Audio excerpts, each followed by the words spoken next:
Alright, so what I'm doing on the BMW today is wiring up a Sinotrack ST-906 tracker.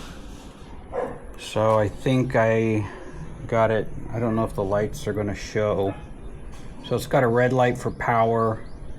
Then it has a solid orange light for GPRS connection, and then a blue light for GPS.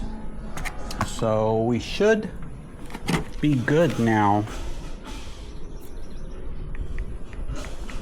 We'll open up.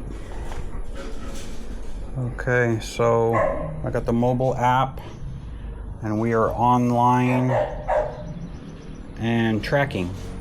So the way I wired this is it has an accessory lead, but I'm not into this fleet GPS tracking, and I don't want this thing on all the time and draining my battery.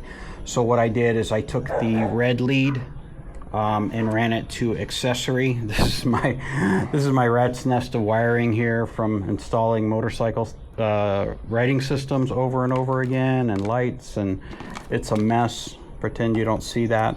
But basically take the red lead to accessory power, and then the black lead to battery. And then what's going to happen is the tracker is just going to run when the ignition is on, which is what I want. I had bought an OBD tracker from Sinotrack as well, but it doesn't, you can't power it off. It's pulling power all the time, has a standby battery, but just plugs into OBD. I didn't really like that, so I also ordered the 106, which is a 4G capable tracker. These things are like 30-40 bucks, really cheap.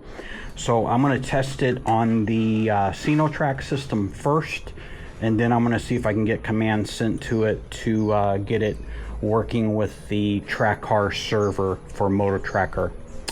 So anyway, it's wired up, it's working. Now I just got to button up this mess and get my bike put back together.